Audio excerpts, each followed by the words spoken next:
Buenos días a todas y a todos. Es realmente eh, un placer presentar al profesor Oscar Calavia. Eh, eh, el profesor tuvo una trayectoria notable en la Universidad Federal de Santa Catarina en Florianópolis. Actualmente está vinculado como profesor en la École Pratique de Haute Étude en París. El profesor ha investigado en grupos amazónicos, ha publicado extensamente sobre ese tema. Es también literato, escritor, premiado, publicado y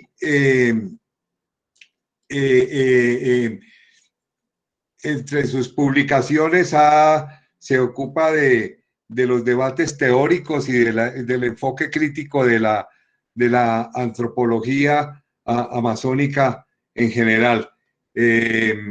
Muchas gracias, Oscar, por acompañarnos. Eh, Realmente un gusto tenerte con nosotros y por favor, adelante. Bueno, pues muy buenas tardes, bueno, o buenos días para la mayor parte del público. Es una honra y un placer participar en este conversatorio. Bueno, un placer dentro de lo que puede ser un placer hablar por internet, que ciertamente no es ni la sombra de lo que me gustaría que fuese en directo. Pero, en fin, aquí estamos y espero que el encuentro sea interesante para ustedes. Eh, si no lo es, si no lo es, yo debo decir ya que la culpa es del profesor Mauricio Pardo, porque ha sido él el que se ha empeñado en que yo podría dar una pequeña conferencia sobre la obra de David Graeber, y yo realmente no tengo muy claro por qué ha pensado esa cosa. Primero porque, en fin, yo nunca he tenido el más mínimo contacto con el profesor Graeber, no llegué a conocerlo ni a oírlo en directo. Yo tengo una carrera y una área de competencia muy ajena a las del profesor Greber. Tampoco se puede decir que haya seguido muy asiduamente sus actividades, sus publicaciones, y ni siquiera he leído todos sus libros. También es verdad que el profesor Greber escribía mucho y era un poco difícil leer todo lo que él escribía. Pero a pesar de todo eso, sí que he leído algunas cosas que me han interesado mucho. Una de las primeras que leí fue el libro sobre la deuda, sobre el que llegué a escribir una muy larga reseña en español, publicada allá por el 2011. Y sobre todo, para mí es un autor con el cual yo encuentro muchas afinidades, a pesar de a pesar de esa falta de conexión y de esa falta de coincidencia en temas y en especialidad. Yo encuentro muchas afinidades. O sea, leyendo sus textos o oyendo sus entrevistas, más de una vez eh, he tenido aquella sensación de, bueno, mira, eso es lo que quería haber yo dicho alguna vez, o eso me gustaría haberlo escrito yo, o incluso en algunos casos encontrarme con cosas, eso ya lo he escrito yo mismo. ¿eh? O sea, algunos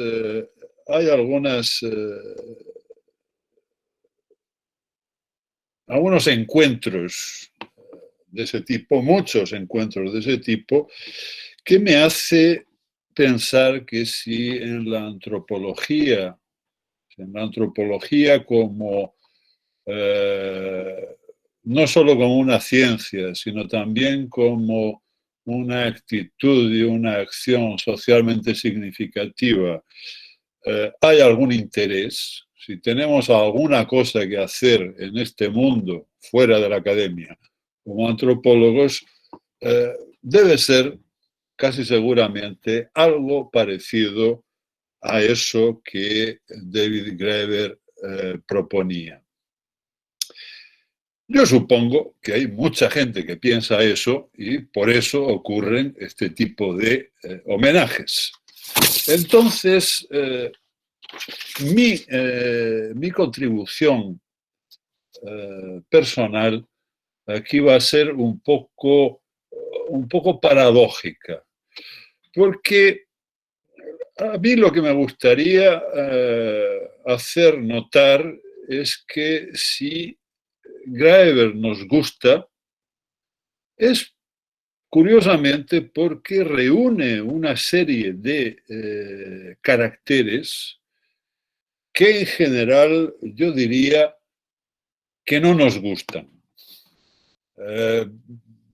Y cuando digo no nos gustan, uso un tipo de nosotros muy amplio que se refiere a la academia en general, al mundo universitario.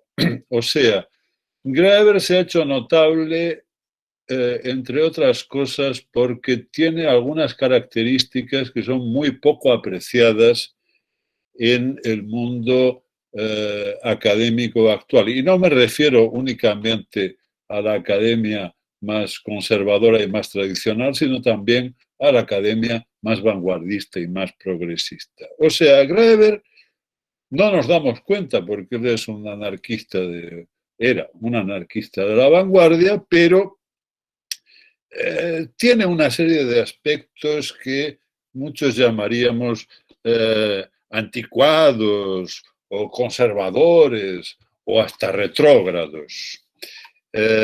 Bien, quiero avisar, quiero dar un poco ya hacer un spoiler que dicen los entendidos del final de esta charla. Yo creo que si Graeber tiene todos esos aspectos complicados, no es un problema de Graeber, es un problema de la universidad, es un problema de la academia. Bien, voy a hacer un pequeño mapa de los asuntos de los que quiero hablar. Primero, Graeber es un autor que no trae innovaciones teóricas. Es un autor, no hay novedades teóricas en Graeber. Segundo, Graeber, tal vez sea el peor de sus defectos, escribe en una prosa inteligible e incluso bastante amena a veces. Tercer punto, David Graeber da poca o ninguna atención a eso que ha ocupado casi obsesivamente a la antropología en las últimas décadas, que es la crítica del saber antropológico. Parece que Graeber es una especie de antropólogo sin complejos, lo cual podría parecer un problema para muchos. Cuarto tema, Graeber presta poca atención a lo que son las vanguardias militantes de la antropología en la universidad. Tampoco se nota mucho, pero hay muy poca relación entre las propuestas de Graeber y lo que hacen la mayor parte de los grupos militantes en la universidad, por lo menos en las universidades que yo conozco, en Brasil, o en Francia o un poco en España, por ejemplo. Y quinto y final, Graeber cae en lo que muchos consideran el pecado de explotar el, entre comillas, nicho del salvaje. O sea, la figura del primitivo, la figura del salvaje, el modelo de ese modelo de los otros distantes. O sea, el anarquista Graeber podría ser visto en muchos sentidos como algo así, como un antropólogo conservador. Bien, ¿cómo puede ser eso? Empecemos por el principio, por el punto 1. Graeber efectivamente no es un teórico. No por desconocimiento, sino por opción. O sea, Graeber es un autor considerablemente erudito, estoy hablando de él como si estuviese vivo, que creo que también es un poco la idea del conversatorio, mantenerlo vivo. Es un autor muy bien informado, que conoce muy bien la teoría antropológica, que la maneja muy bien, pero que no la cultiva. Graeber es, en términos teóricos, un ecléctico. Eso quiere decir que, primero, no se encuadra en ninguna teoría en particular. Graeber, bueno, no hay adjetivos para colocarle a Graeber. No hay el crítico Graeber, no hay el estructuralista, el funcionalista, el culturalista, el post cualquier cosa Graeber. Es anarquista, pero en fin, no hay ningún paradigma conocido de antropología anarquista, por lo menos hasta ahora. La referencia, tal vez, referencia más obvia de Graeber es el que creo que fue su director de tesis, Marshall Salins, que ya es el mismo también un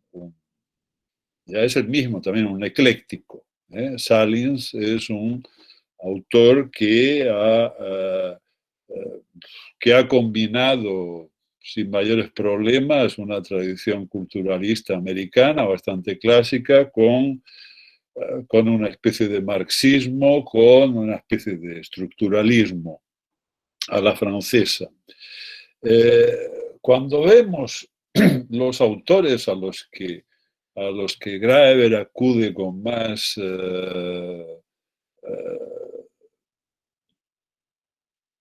interés, pensando en los clásicos, muy clásicos, nos encontramos, por ejemplo, a alguien como Marcel Mauss, que tampoco era un teórico. Marcel Mauss es, sobre todo, en mi concepción, Marcel Mauss es lo que podríamos llamar un investigador intuitivo. Es alguien que es capaz de captar algunas ideas extremadamente fecundas, pero que son ideas que él desarrolla muy pocas líneas, a veces no son ni líneas. ¿Cuántas páginas gastó Marcel Mauss para definir el concepto de hecho social total? Yo creo que no llega a 2 líneas. ¿Cuántas líneas gastó Marcel Mauss para consagrar la noción de técnicas corporales? Nada. Es la propuesta de son ideas que son propuestas, pero que no tienen un desarrollo escolástico. Hay otro autor que me gustaría también señalar, como una especie de precursor, al contrario de Graeber, que es tal vez uno de los heterodoxos más notables de la historia de la antropología, que es Arthur Maurice Hockart. ¿eh? Hockart, que es digamos, es el gran derrotado y el gran abandonado de la antropología británica del principio del siglo XX, es un tipo que tiene cuyas ideas están muy vivas en el pensamiento de Graeber y más que en el pensamiento de Graeber, en el modo como Graeber se refiere a lo real, en el modo como Graeber cuenta la historia. Es una relación, por cierto, que se volvió explícita creo que fue el último libro publicado por Graeber, ese libro sobre los reyes, On Kings, que hace donde creo que es Salins el que inventa el neologismo hocartesianos. Nosotros no somos cartesianos, somos hocartesianos, nos inspiramos en una serie de ideas que ya habían sido expuestas por este señor, un señor, por cierto, que estaba lejos de ser un militante anarquista, pero no dejaba de tener algunas otras conexiones interesantes con la obra de Graeber, incluso, por ejemplo, su prosa muy chispeante, muy, muy, muy interesante, muy divertida, con la que escribió una cantidad enorme de artículos sorprendentes en su época. O sea, era un tipo extravagante y aristocratizante, pero que tenía un interés considerable en hablar para un público más amplio, para un público más popular. Bien, segundo punto.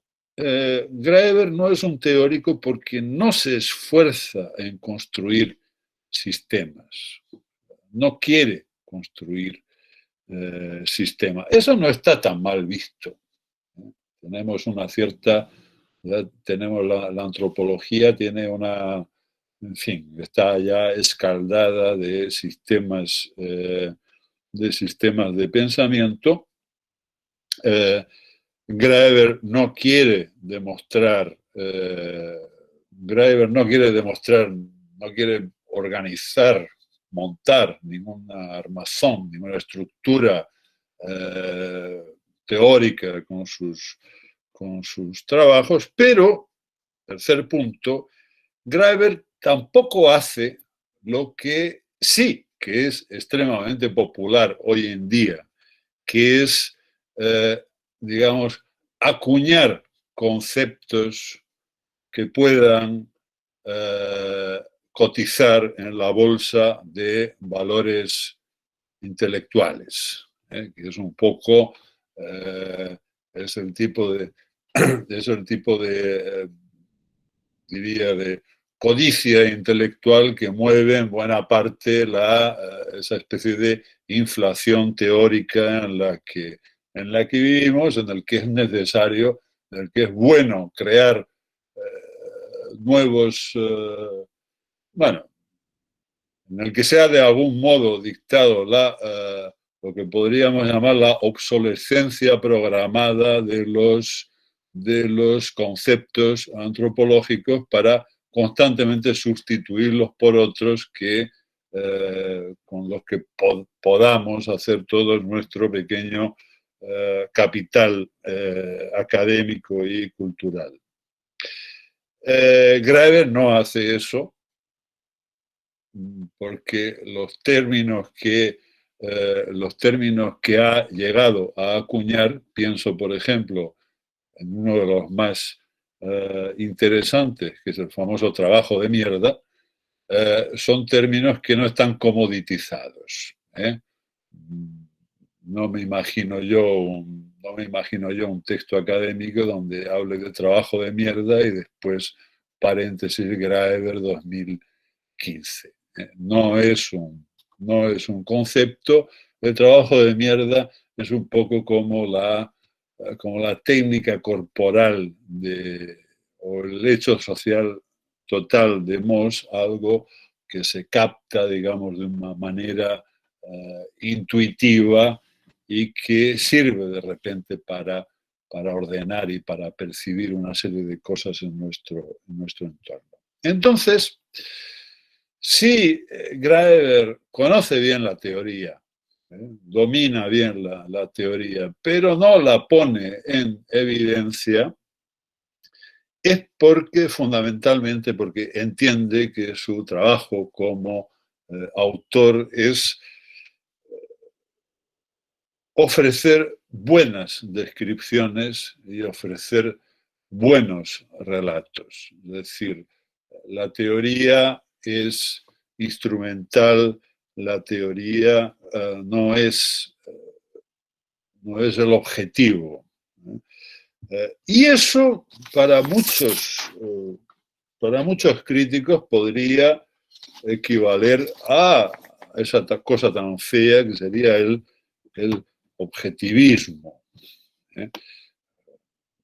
Graeber quiere ofrecernos retratos de la realidad y de la historia y no reflexiones, elaboraciones críticas al respecto de ellos. Bien, ahí llegamos al segundo punto. O sea, David Graeber escribe, como ya he dicho, escribe bien, escribe de una manera que se puede entender, incluso con facilidad, y a veces es un autor divertido incluso. Hay muchos de sus textos son muy amenos y, en fin, no es nada que se parezca a determinados modos de escribir antropología que no voy a citar, pero que todos tenemos en la cabeza. Estuve no hace mucho tiempo, hablé con una joven colombiana, creo, que estaba preparando para una editora española la traducción al español de una obra de un famoso autor que no voy a citar aquí, y me decía, pero es que no estoy consiguiendo traducirlo, no se entiende en español. Y digo, bueno, no te preocupes, es que es así, no se entiende tampoco en inglés. No es el problema no es tuyo, el problema es suyo. Bien, ¿desde cuándo ocurre eso? Es interesante, sería interesante notar que la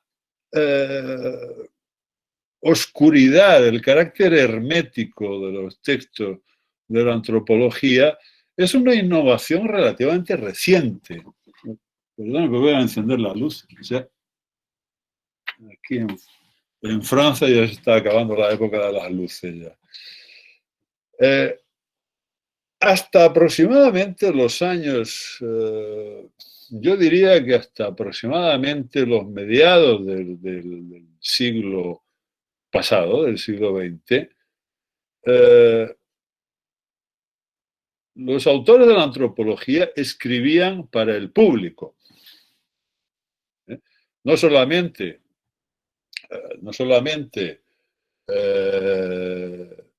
antropólogos, sino todos los autores de las ciencias humanas. Había una relación intensa entre las ciencias humanas y la literatura, y los libros de antropología eran escritos para que los leyese un público en general. Público en general significa, en este caso, el público burgués, las clases medias, pero a veces también, por ejemplo, ciertos sectores, incluso de la clase obrera.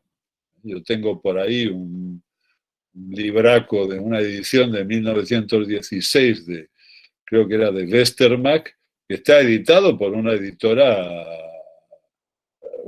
que tiene alguna conexión con el mundo obrero de la época. Es decir, los antropólogos escriben para el público hasta que, hasta que la antropología se amplía de tamaño. Es decir, antes de eso, la antropología no se escribe para los especialistas porque los especialistas son muy poquitos, ¿eh? Son muy pocos. A partir de los años 50, en lugares como la Gran Bretaña o como los Estados Unidos, después a partir de los años 60 o 70 en lugares como Francia y otros países europeos, y tal vez solo a partir de los años 70, 80 y hasta 90 en los países de América Latina, llega ese momento en que la universidad se amplía. La universidad se amplía y eso, por un lado, es bueno. Siempre hemos dicho que es excelente que la universidad se democratice y llegue a más gente, pero eso ha ocurrido con un efecto colateral que me parece enormemente indeseable, que es lo que podríamos llamar la democratización del elitismo. Es decir, esa universidad supuestamente democratizada, en el sentido de que se abre, de que forma a mucha más gente, empieza a escribir para sí misma. Hay un momento en que así la antropología se empieza a escribir para los antropólogos. Y exclusivamente para los antropólogos. Ciertamente, yo sé que no todos los textos, no todos los temas pueden interesar a un público amplio. Hay cuestiones que pueden tener una exposición complicada, pero la cuestión está en el balance, en el equilibrio entre lo que se escribe para los especialistas y lo que se escribe para el público en general. Hace ya bastante tiempo que no se escribe nada para el público en general. La universidad se ha olvidado de ese público y es por eso que se producen, yo diría, algunos fenómenos de lingüística, de sociolingüística, que consiste en el surgimiento de modos de hablar en el que el valor identificador del idioma va mucho más allá de su valor comunicativo. O sea, las cosas se escriben mucho más para mostrar a qué tipo de tribu, de etnia, de camarilla o de secta perteneces, que para hacerte entender por un público en general. Suele ser a eso a lo que muchas veces se le llama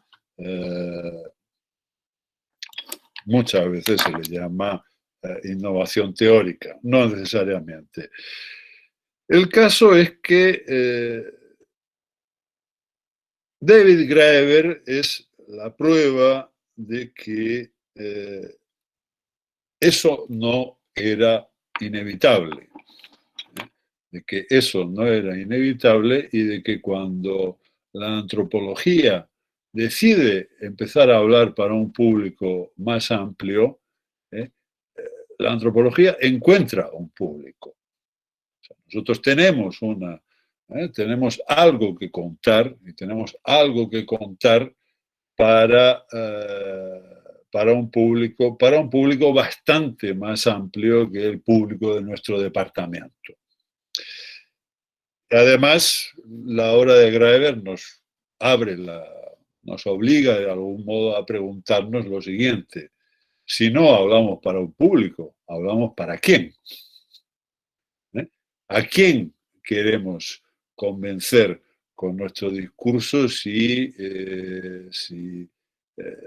no nos dirigimos a al público. Probablemente queremos convencer al Estado, lo más frecuente en estos casos. Bien, tercer punto. David Graeber es un antropólogo, yo diría que, acabo de decir, entre comillas, sin complejos. O sea que en su obra se encuentra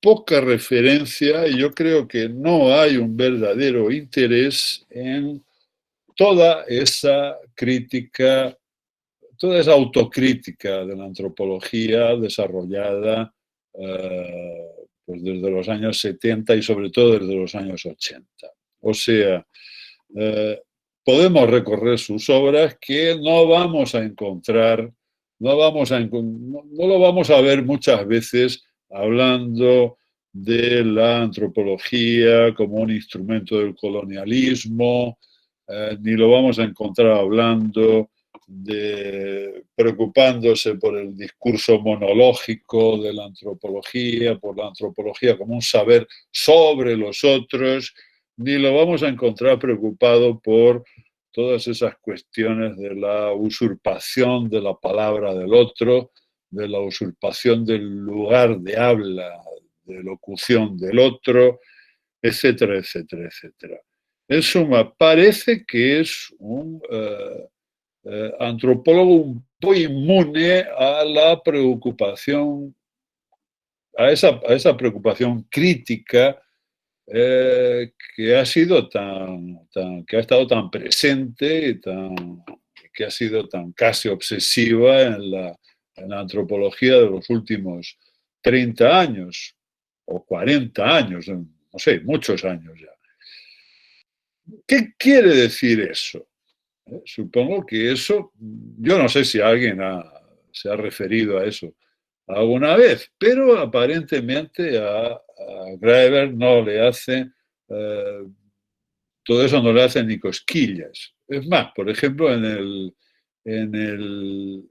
inicio, bien al inicio de uno de sus primeros libros, del libro sobre Madagascar, del libro que es la transformación de su tesis, dice: no, mientras yo estaba estudiando, bueno, somos más o menos de la misma edad, o sea que esa es una de las cosas, ese es uno de esos detalles en que yo digo, mira, eso mismo pensaba yo. O sea, yo supongo que él y yo fuimos estudiantes más o menos al mismo tiempo, él en Campinas, yo en São Paulo, perdón, él en Campinas, ¿no? ¿Qué estoy diciendo? Él en Chicago y yo en Campinas, al lado de São Paulo. Y probablemente leyendo a los mismos autores, que eran todos los críticos de la Fischer, Crapanzano, Rabinov, etcétera, todos los discípulos de Geertz que hicieron esa crítica postmoderna de la antropología. Bueno, pues Graeber dice en el inicio de su libro, yo estaba todo el día oyendo hablar de la necesidad de una antropología dialógica. Y yo me preguntaba, ¿por qué no se callan de una vez y hacen una antropología dialógica? O sea, ¿por qué? Que es algo que se fue comentando, que el propio Salins comentó y que no solamente yo, sino muchos colegas míos, muchos con discípulos míos, decíamos, bueno, ¿qué hacen estos gringos? Están todo el día hablando de la antropología dialógica y del tal. ¿Por qué no dejan de hablar sobre ella y la hacen? Entonces, la actitud de Graeber al respecto de esa antropología crítica, yo diría que tiene 3 puntos. Primero, yo creo que él piensa que no es para tanto, que esa autoflagelación esa especie de voz penitente de la antropología. Hemos sido racistas, hemos sido colonialistas, hemos sido no sé qué, hemos sido no sé cuántos. Está un poco exagerada. Está un poco exagerada en el sentido, sobre todo, de que el poder de la antropología, el papel de la antropología en los procesos coloniales fue considerablemente subalterno. La antropología no... sobre todo sería difícil que de aquí a 40 o 50 años quienes practican hoy una antropología crítica y militante no pasen a ser vistos como tan coloniales como lo podían ser en su momento, yo qué sé, Evans Pritchard o Fortes o cualquiera de sus colegas en la antropología africanista. Entonces, primero, yo creo que a Graeber no le parece un tema tan importante. Segundo punto, Graeber es, en el fondo, básicamente universalista. No, yo diría que no es un universalismo de definición, pero sí un universalismo de horizonte. O sea, nunca me parece que Graeber se interese en digamos, en las quiebras epistemológicas, en los abismos que se abren entre mi modo de ver el mundo y el modo de ver el mundo de los malgaches o de los Yanomami o de los otros. La idea de las ideas de Graeber siempre van en el sentido digamos, de la comunicabilidad de las diversas experiencias humanas. No son iguales, no son homogéneas, pero son básicamente traductibles. Y tercer punto, yo creo que en el caso de Graeber hay una dosis considerable de voluntarismo, que es lo que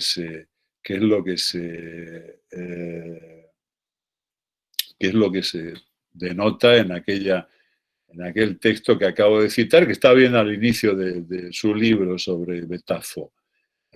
Bueno, ¿es necesaria una antropología dialógica? Pues vamos a hacerla. ¿La antropología es colonial? Bueno, pues vamos a hacer una antropología no colonial o una antropología anticolonial. Que la antropología está del lado del poder, pues vamos a hacer una antropología contra el poder. Hay un cierto optimismo, yo diría también. Bueno, Graeber sin duda era un optimista irremediable y su idea sobre la antropología entraba dentro de ese optimismo. Tampoco hay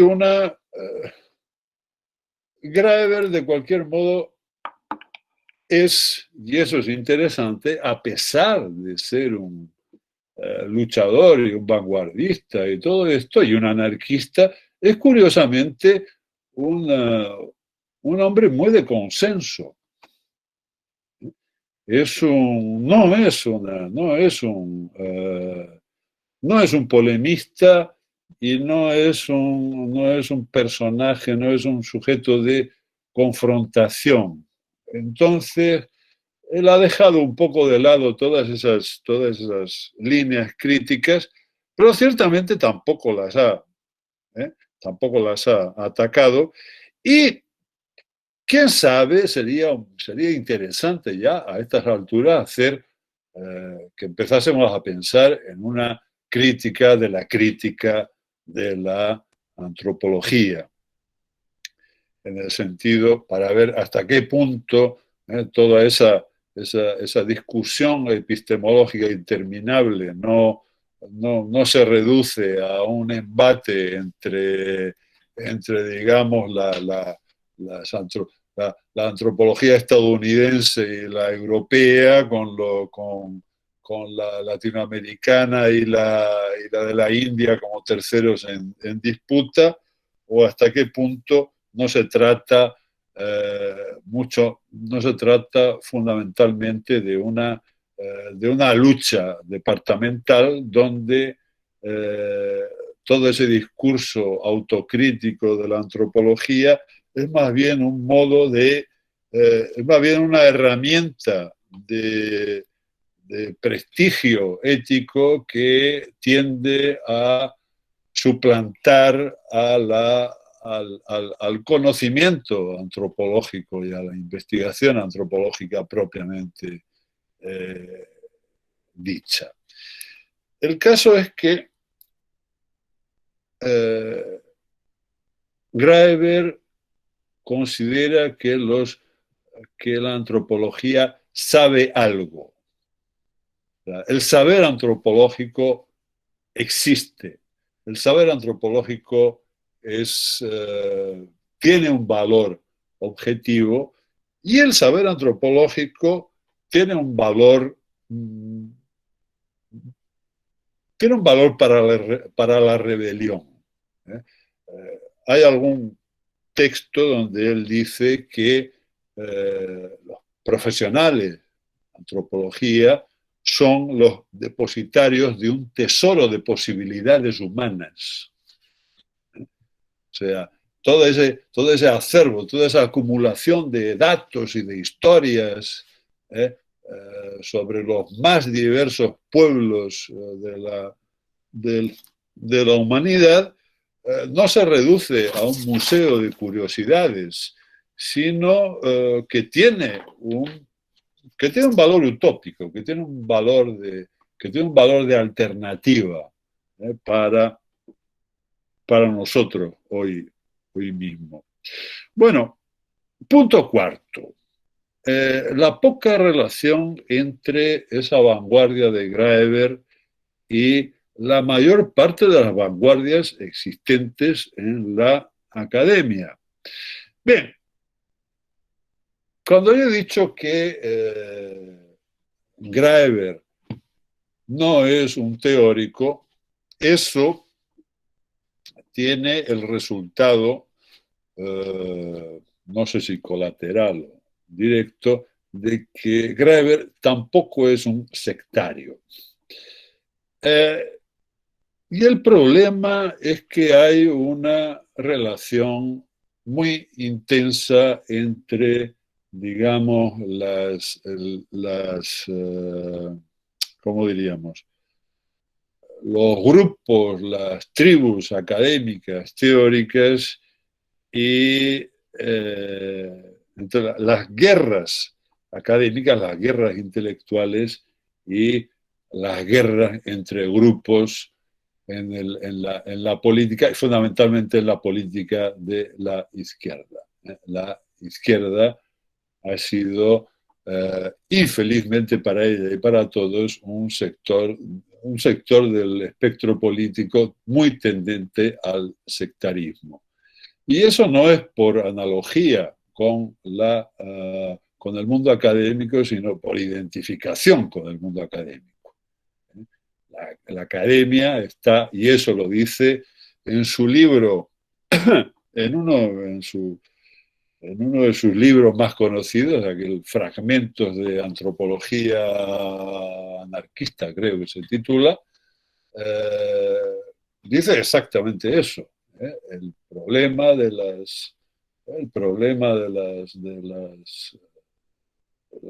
los intelectuales en la política de izquierdas, es que se llevan a la política la tradición, la peor tradición escolástica. La tradición de ortodoxia, la tradición de toda esa necesidad, toda esa obsesión por ejercer el monopolio de la verdad, el monopolio de la interpretación correcta. Bueno, Graeber es un militante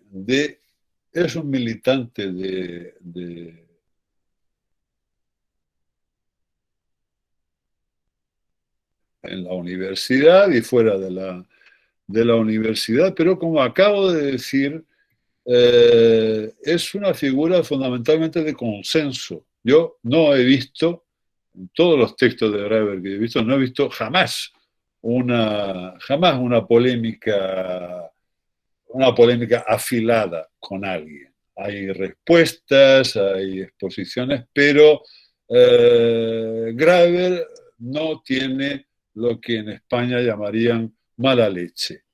¿eh? Tiene un interés, mostró siempre un interés pues por hacer aquello que era el lema de la ocupación de Wall Street. Nosotros somos el 99%. Se trata de juntar, se trata de encontrar, de armar un diálogo entre ese 99%. Y eso incluye, desde luego, en la obra de Graeber a toda una serie de tendencias militantes en la universidad de las que Graeber no critica nunca, no ataca nunca, pero con las que tampoco se identifica. Yo pienso, por ejemplo, en todo ese universo donde se habla pues de identidades, de interseccionalidad, de colonialidad, por ejemplo, de ciertos sectores del feminismo, todo el movimiento, todo el universo queer. No hay, en la obra de Graeber no aparece todo eso. Hay muchas referencias, por ejemplo, al feminismo, pero esas referencias al feminismo parece siempre como si se refiriesen a feminismos de un perfil más clásico. Bueno, sin embargo, y eso puede ser el aspecto más llamativo de mi intervención aquí, yo tengo siempre la impresión de que Graeber se dirige prioritariamente a un público al que los militantes de la antropología no se dirigen nunca, que son, para ser rápidos, las clases medias en sentido amplio, las clases medias y las clases bajas cada vez más proletarizadas.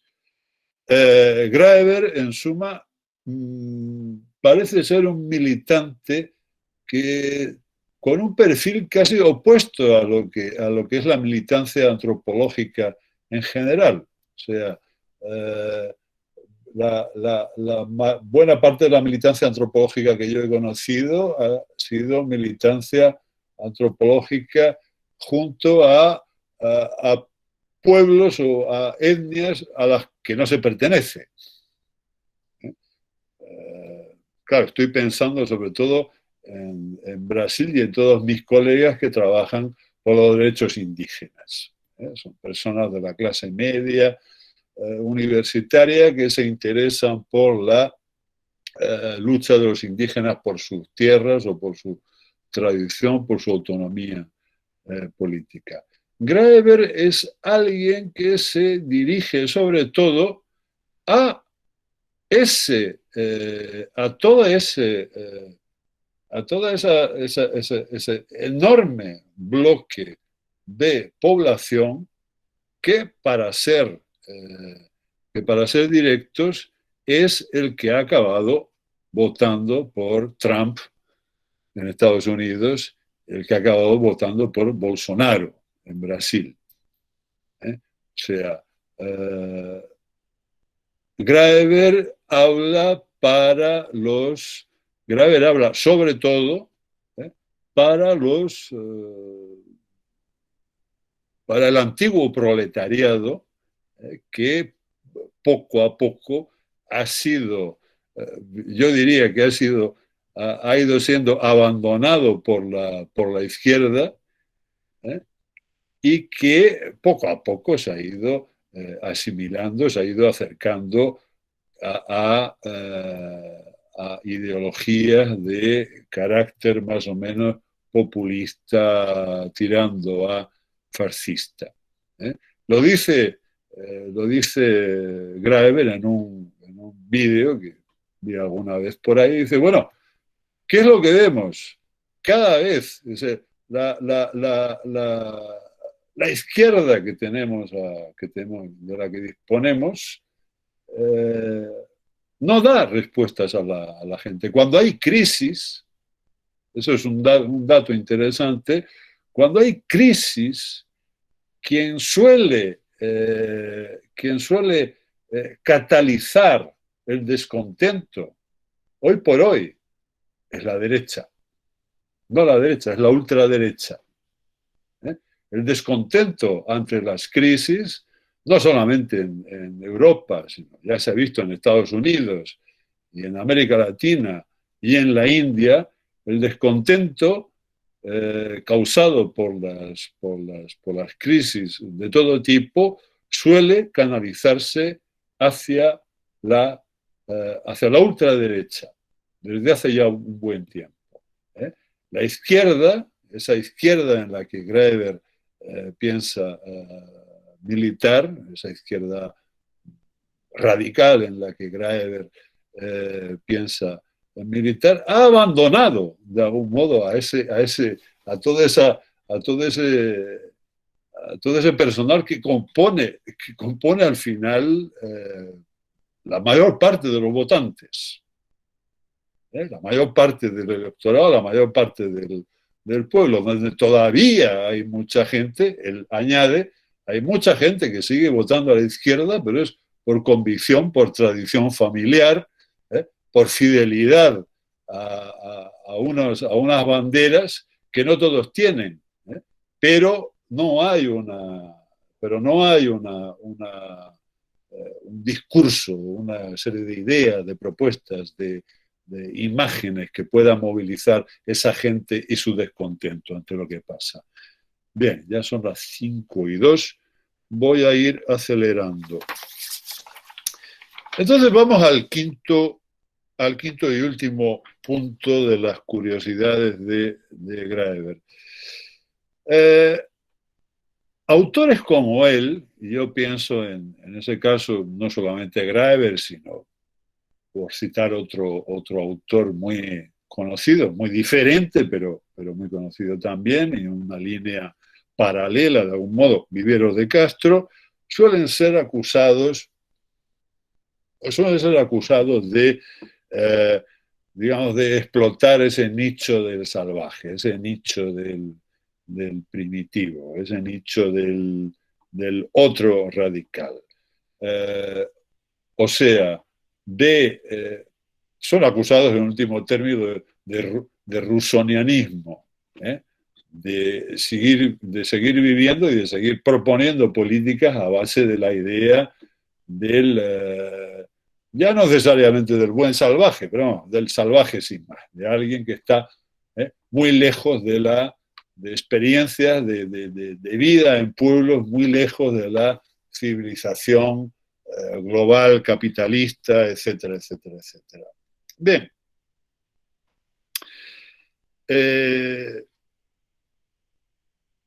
Eso es lo que pretenden.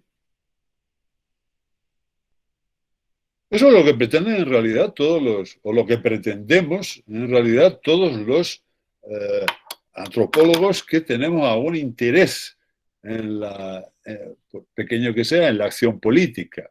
O sea, si yo puedo participar, si yo puedo tomar una acción política como antropólogo, no me estoy refiriendo a como ciudadano puedo hacer lo que me dé la gana, pero si quiero realizar una acción política en cuanto antropólogo, es porque yo supongo que la antropología tiene algo que aportar al debate político.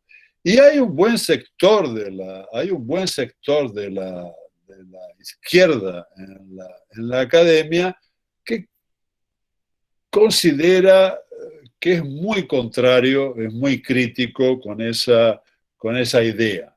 Yo he visto críticas al propio Graeber, por no hablar a Viveros de Castro, que es mucho más criticable en ese sentido, pero críticas al propio Graeber como alguien que nos está proponiendo, que nos está diciendo que de ese acervo de posibilidades humanas que tienen los antropólogos, hay algo que puede interesar a los movimientos sociales actuales. Hay algo que puede interesar en el debate político o democrático, etc. Hay muchos que piensan que eso es puro idealismo romántico, exoticista, llamémosle como le queramos llamar. O sea, hay una cuestión importante ahí que es saber, en último término, si ese saber de la antropología, si esos otros modos de vida que ocurrían en épocas lejanas o en lugares lejanos, en islas distantes, en enclaves de la selva, tienen algo que decir a la sociedad actual. Tienen algo que proponernos. O son meramente, como dicen saqué un texto que saqué de una página web muy crítica con Graeber, decía, bueno, todas esas experiencias no sirven a lo sumo más que como, digamos, adornos poéticos de un discurso político que tiene que elaborarse en los debates que ocurren en el propio mundo globalizado. O sea, los agentes sociales, los movimientos sociales, los grupos políticos, etcétera, tienen que sacar las ideas de la actualidad, de los debates, del mundo tal como es ahora, y no buscarlos, no traerlos de experiencias ajenas, de experiencias exóticas. En suma, los salvajes no tienen nada que enseñarnos. Bueno, yo creo que ese es un punto importante que nosotros tendríamos siempre que discutir en los cursos de antropología. La comparación esa comparación, esa antropología comparativa amplia, ¿tiene un sentido político o no lo tiene? ¿Tiene una validad política o no la tiene? Bueno, yo creo que uno de los que opinaban que la tenía era Karl Marx, que como algunos saben, pero pocos saben, se dedicó los últimos años de su vida a leer antropología y, peor de todo, a estudiar ruso y turco para poder conocer una serie de escritos sobre experiencias que estaban muy lejos de aquellas donde él mismo suponía que iría a surgir la revolución. Pero me temo que los descendientes de Marx son bastante más ortodoxos que él mismo y no siempre están dispuestos a admitir esas excursiones exóticas. Bien. Yo iba a decir aquí algunas cosas más, pero creo que voy a acabar cerrando voy a ir cerrando mi charla por aquí. Bueno, a mí, yo sinceramente no sé si las propuestas políticas de Graeber funcionan. Yo no sé si, yo no sé si si su idea de que los movimientos sociales pueden nutrirse de la experiencia, de las experiencias populares o no populares en Madagascar o en las revueltas amazónicas del siglo XIX o en el modo de la política de los Nuer o de los Shilluk. Yo no sé si esa inspiración se revelará fecunda o no se revelará fecunda eh, en la actualidad. Lo que sí sé es que los trabajos de Graeber tienen, nos dan una serie de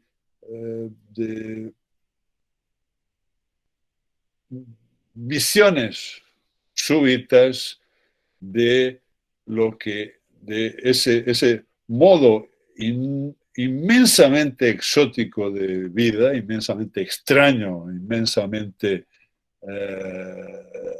sorprendente, que es el nuestro mismo. Graeber creo que se irá viendo cada vez más como un etnógrafo de esa sociedad nuestra donde proliferan los trabajos de mierda o donde la burocracia está en todas partes y no se la ve, ¿eh? O donde las personas supuestamente herederas del cartesianismo y supuestamente racionales hasta la médula, consiguen creer en un milagro tan fantástico como el crecimiento económico perpetuo.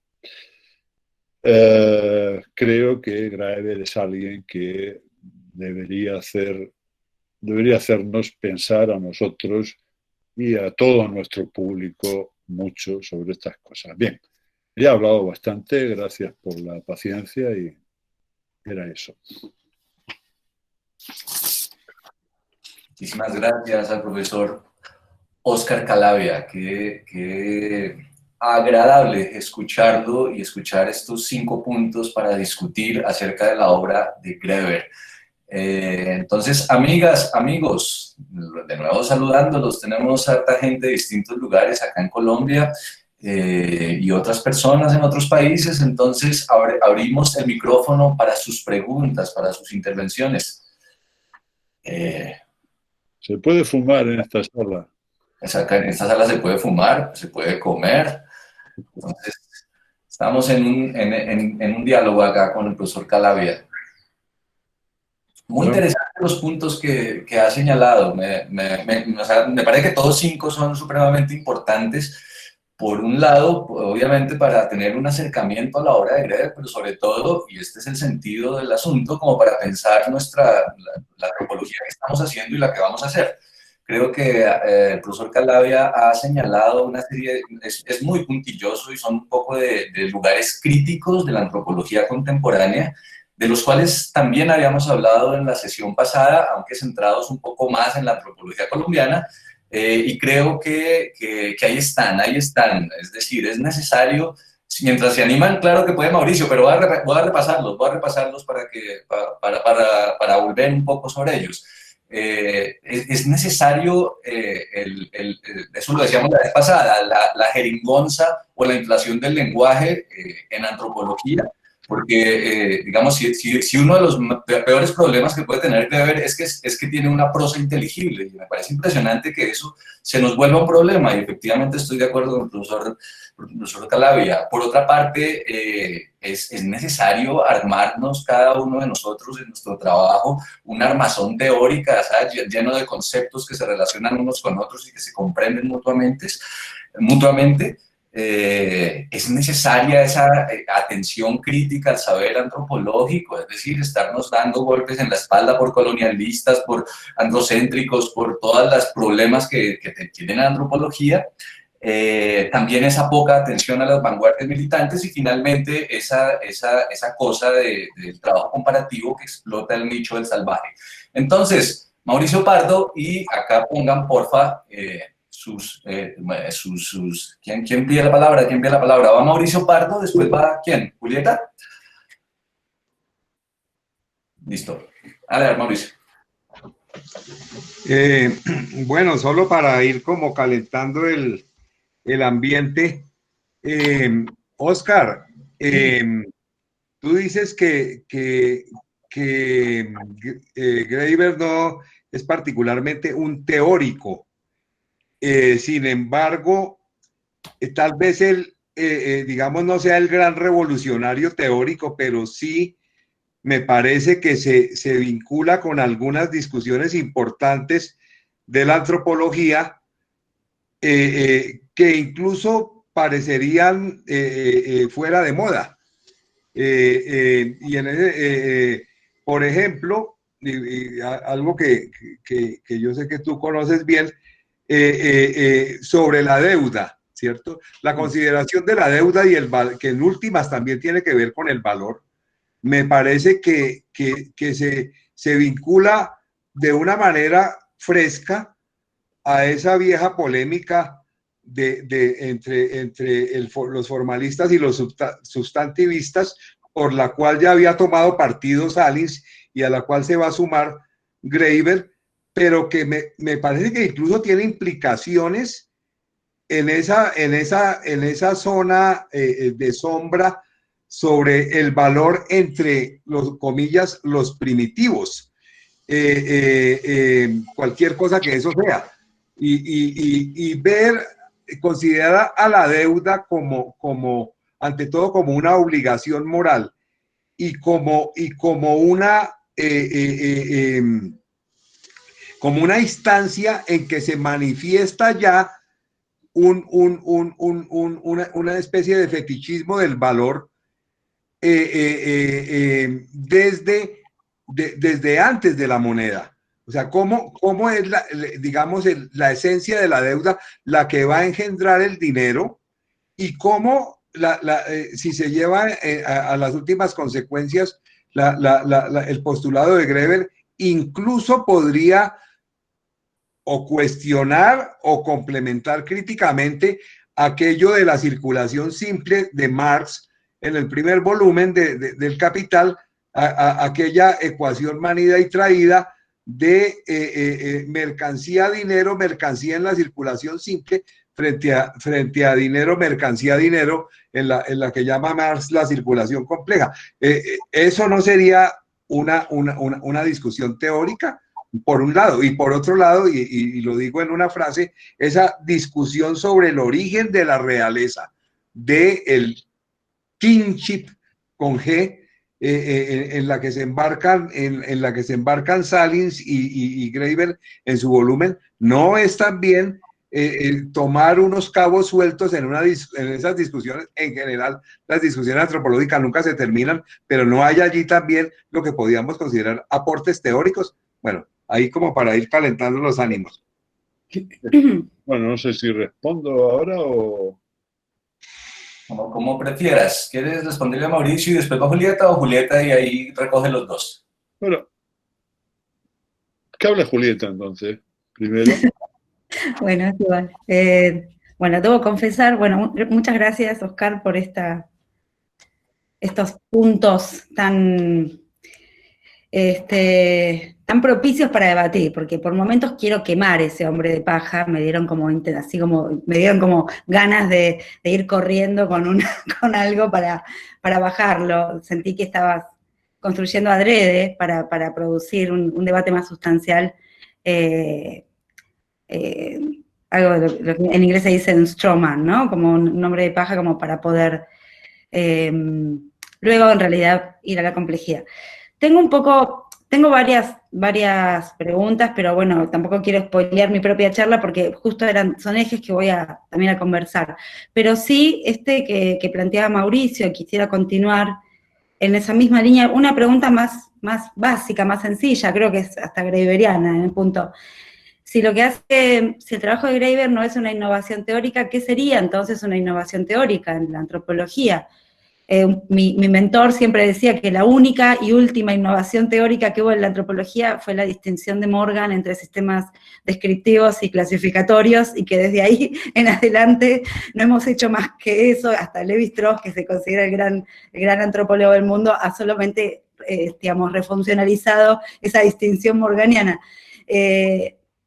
Y me pregunto si me parece muy interesante, ¿no?, esta idea de hablar de antropólogos intuitivos versus teóricos duros, pero me pregunto si esta idea de intuición, ¿no?, donde también estás ubicando a Marcel Mauss, no tiene que ver con una distinción epistemológica previa.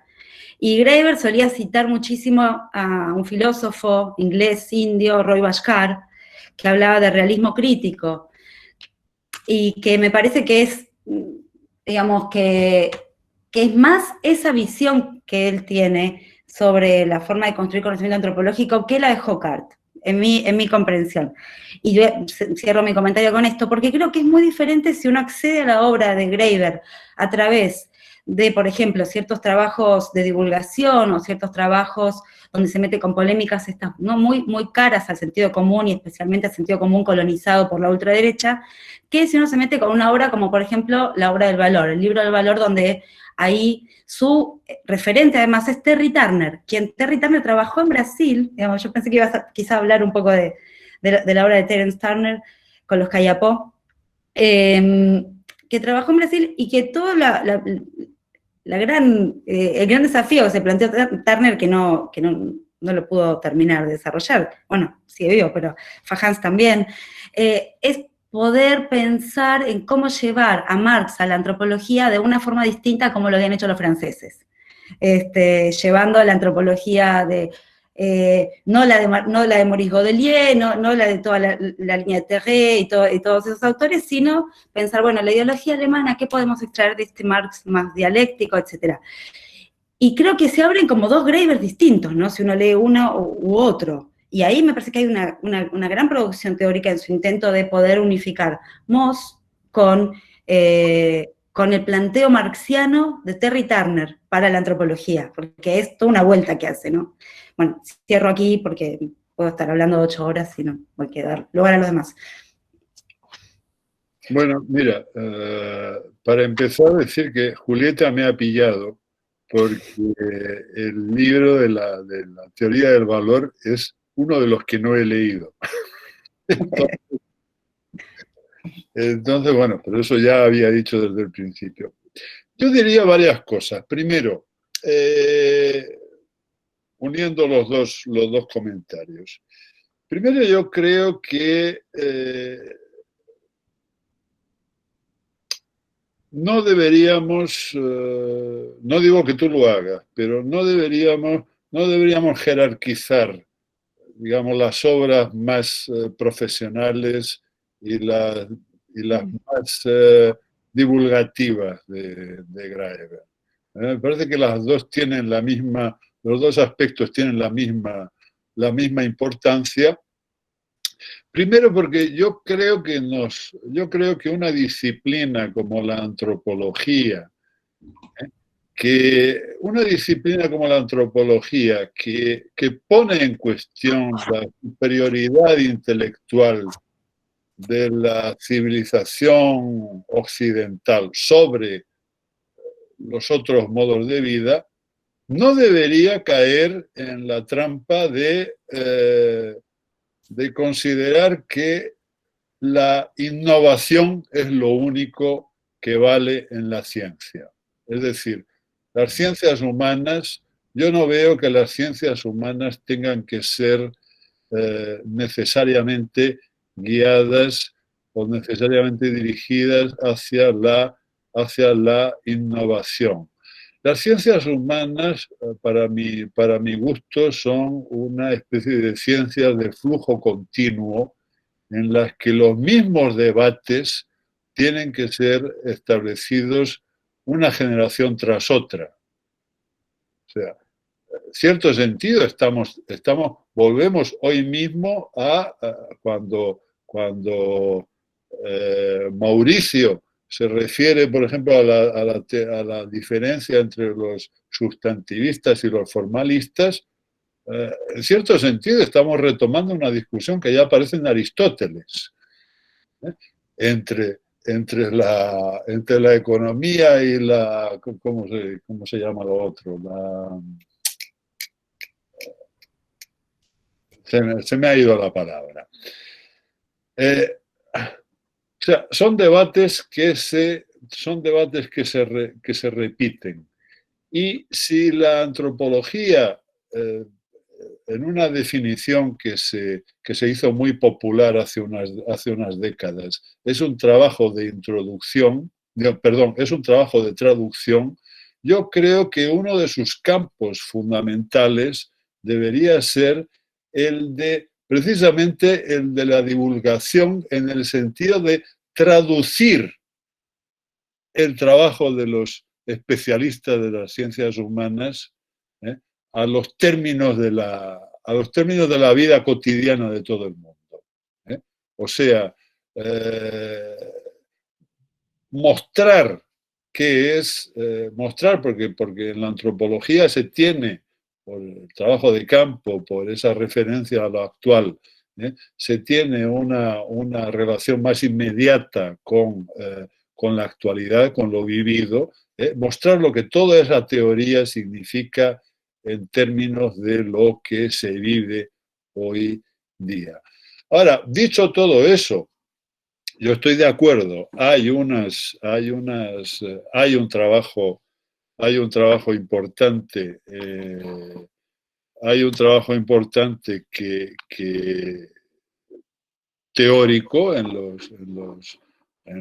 las obras de Graeber, pero no es un trabajo cuyo objetivo central se cifre en términos de una plusvalía académica, ¿eh? O sea, él no acaba formulando nuevas teorías, nuevos teoremas. Lo que hace es fundamentalmente poner en circulación, difundir, explicar, aplicar, poner en relación nociones que ya están expuestas. Ese trabajo de deuda, por ejemplo, creo que en español era en deuda la traducción.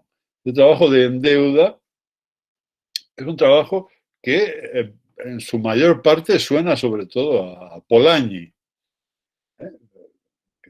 Toma una enorme cantidad de cosas de toda esa tradición sustantivista, pero que se esfuerza en casar, en combinar a Polanyi con Marx y en combinar a Polanyi y a Marx con una teoría histórica del origen del poder, hacer una versión anarquista, digamos, de todas esas teorías. Creo que también ocurre con el libro sobre la realeza. El libro sobre la realeza, que es potencialmente polémico, porque de hecho lo que aparece en el libro de la realeza, y eso quizá no se vea, pero el libro sobre la realeza es un libro que pone en tela de juicio la noción de la democracia con el pueblo soberano como encarnación del pueblo soberano. Graeber, en el fondo, no es un demócrata. Es un anarquista que está proponiendo que lo que propone no es el imperio de la mayoría, no es el imperio del voto, del brazo levantado, sino la capacidad, digamos, de alianza y de composición entre colectivos autónomos. Entonces, bueno, estoy de acuerdo con las críticas que exponéis ahí. Ciertamente he querido insistir en lo que decía Julieta, en mostrar cómo podría verse también a Graeber como una especie de, pues eso, un hombre de paja hecho de muchos elementos que no nos gustan, para que podamos reflexionar un poco más sobre los motivos que nos mueven. Bien, entonces, Geraldine dijo que tenía pregunta y no sé, ¿y qué más se quiere? Creo que Julieta todavía tiene la mano levantada, ¿sí? ¿O no? Bueno, Geraldine, dale. Muy buenos días para todos. La profesora Julieta necesita decir algo más. No sé. Ok.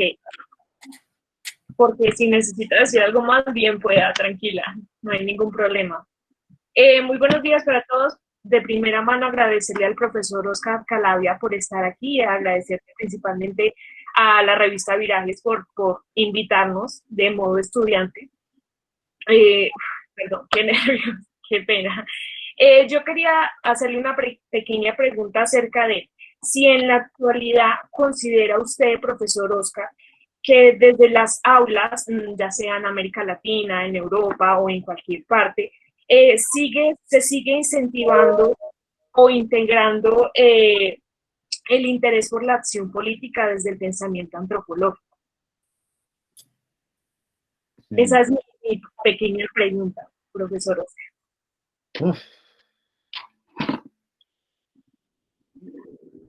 No sé qué decirte. Es que, bueno, no sé qué decirte. Sí sé qué decirte, lo que pasa es que me da un poco de miedo decirlo porque puede sonar muy pesimista. Pero yo me parece que lo que más he visto ha sido, ¿cómo llamarlo? Ha sido un cierto llamado a convertir a la antropología como en un pretexto para para la creación de instancias burocráticas. O sea, no sé. Para mí, para ser breve, yo creo que el objeto fundamental de las ciencias humanas es, de las ciencias humanas en general, es, ¿cómo decirte?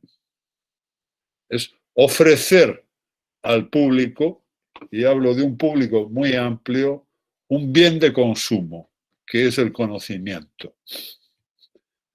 Nuestro gran problema es que el conocimiento está inmensamente desvalorizado como bien de consumo, como algo que se come, como algo que se bebe, como algo de lo que se vive.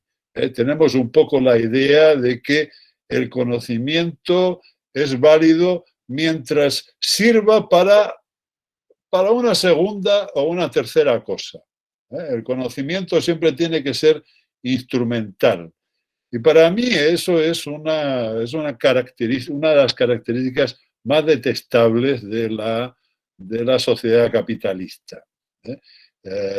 Si te vas, mi experiencia con los indios, por ejemplo, con los Yaminawa en el sudoeste de la Amazonia, es que el principal objeto del aprendizaje chamánico no es ni la curación, ni la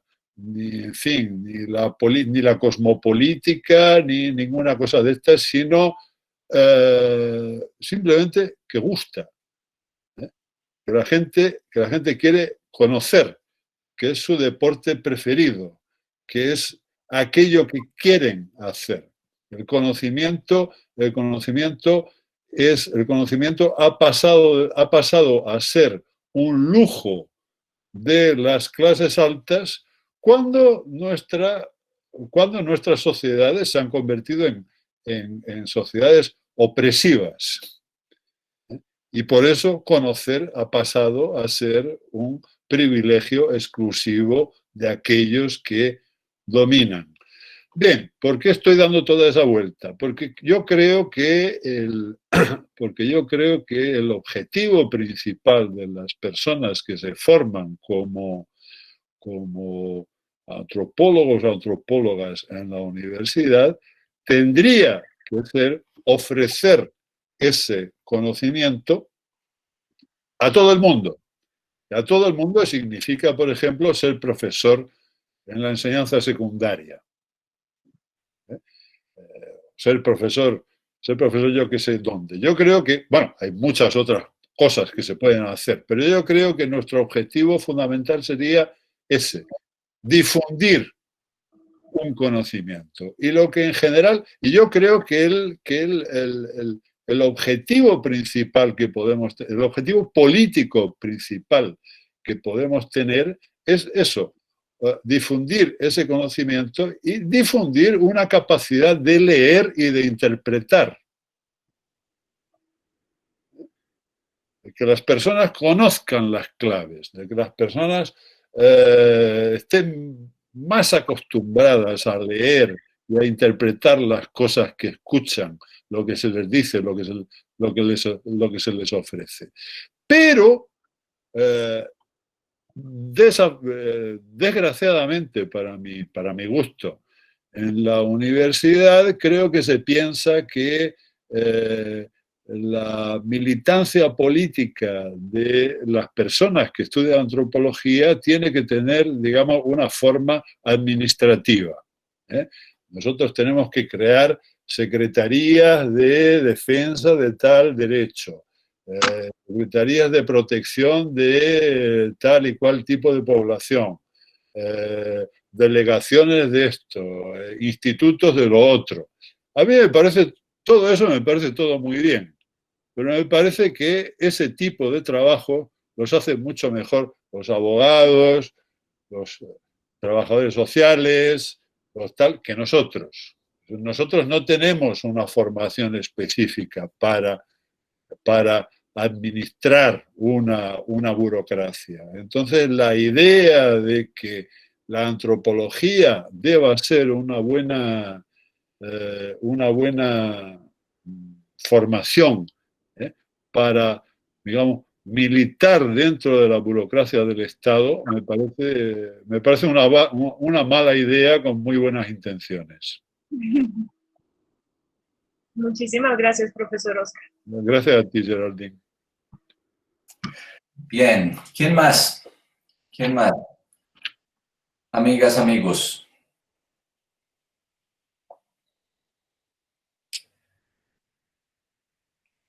Suenan los grillos, entonces, a esta hora. Sí, Julieta, dale. Si nadie habla, yo tengo siempre una urgencia de pronunciarme en algún sentido. No, la verdad que con lo que me quedo de la charla de Oscar, entre todas las cosas que dijo, es realmente con esto que llamó la crítica, la democratización del elitismo, la academia y toda esa fantástica descripción, ¿no?, del paralelismo entre la bolsa y la construcción de conceptos que hay, donde se da la paradoja de las mismas personas que somos rechazados en un peer review, somos los mismos que luego tenemos que evaluar, donde se produce esa locura de creación de cánones burocráticos, mercantiles, para poder sistematizar cierto valor del conocimiento, y donde pretendemos, luego de aceptar esas condiciones, cambiar al mundo. O sea, es que realmente estamos en problemas, porque si uno acepta todo eso, es que ya se rindió, o sea, que ya perdió desde el vamos. Y me parece que David, yo lo conocí bastante, en LSI era muy famoso porque hacía desastres administrativos, o sea, siempre había problemas que él producía, o sea, no entregaba las cosas, lo tenían que ir tapando los demás. Y creo que es un lugar que solo puede ocupar una persona una vez, o sea, tampoco se puede habitar la academia de esa forma tan caótica, porque es o una ruptura o de qué forma estamos todavía, está pendiente, y esto me inspira las palabras de Oscar, ¿no? Está pendiente imaginar otro tipo de forma de producir conocimiento. Llamémoslo académico, ¿no? O sea, pues, es incómodo ese rótulo porque está pegado a las formas hegemónicas en las cuales se entiende la academia, pero donde sí, las universidades son necesarias, pero no tenemos que construirnos en vasallos o en intentos de ser técnicos del Estado que nunca somos, y de terminar viendo, como dice Scott, todo con ojos de Estado, como dice Bourdieu, terminar siendo meros representantes del Estado sin darnos cuenta de que lo somos. ¿De qué manera, entonces, podemos participar de un sistema público de saber también, ¿no? Porque, claro, ahí está la tensión, por lo menos en Argentina, las carreras de antropología todas dependen de universidades públicas, donde dependemos de recursos y de lidiar con el Estado. Somos el Estado. Y somos un Estado que a veces odiamos. Entonces, es muy difícil, es muy autodestructivo, ¿no?, ese lugar. Así que, bueno, nada, no sé, en realidad no es una pregunta, es parte de la reflexión y agradezco poder darla en estos otros términos, ¿no?, entrándole por la democratización del elitismo, que me parece tan genial la palabra democratización y en el fondo tiene estas consecuencias. Sí, bueno, mira, yo tengo una de mis afinidades con el autor homenajeado es la afición a escribir panfletos. Y hace mucho salió publicado uno que era que trataba un poco de ese asunto, más o menos lo siguiente: cómo los universitarios en general, no te hablo ya de la antropología en particular, pero cómo los universitarios pretendemos poder enseñar a nadie a ser insumisos y críticos y todo más, si como un rebaño de borregos nos hemos dejado imponer ese sistema fétido de evaluación, de privatización de la producción, etcétera. O sea, todo ese sistema administrativo que se ha ido imponiendo sobre la universidad, que es un sistema de mierda en el sentido greberiano de la palabra. O sea, es un sistema aparentemente muy productivo, aparentemente muy ágil, pero que es todo lo contrario de eso, que no es eficaz, que es de una ineficacia burocrática avasalladora, y sin embargo hemos dejado que nos lo impongan sin ofrecer la más mínima resistencia. Entonces, después de esa goleada en contra, ¿cómo le vamos a enseñar a nadie a hacer la revolución? Yo creo que es interesante que yo creo que el mundo académico, todo ese mercado de la innovación intelectual y de la acuñación de conceptos y de la propiedad intelectual y de la cita y de etcétera, etcétera, etcétera, creo que debería ser un tema de investigación, un tema de reflexión para todos nosotros. Es un tema importante. Muchas gracias al profesor Calabia. ¿Quién más?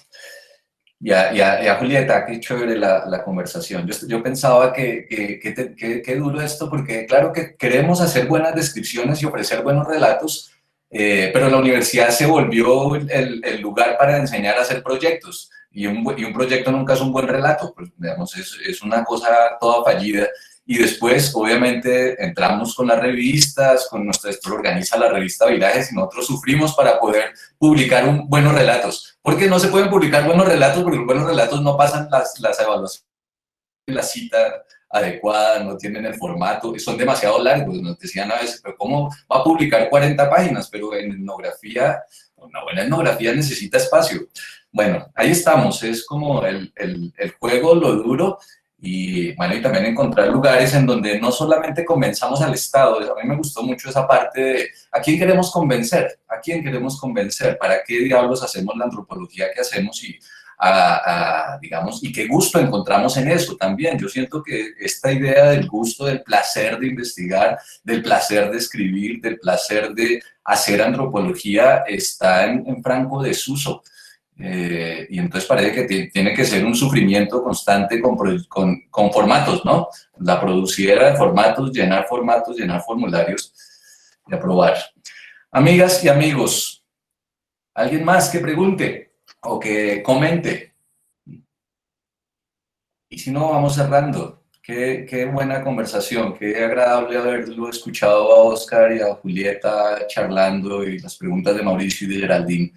Qué bueno haber estado esta mañana en Colombia, esta tarde allá en París y en España. Y en Argentina estamos en qué mediodía.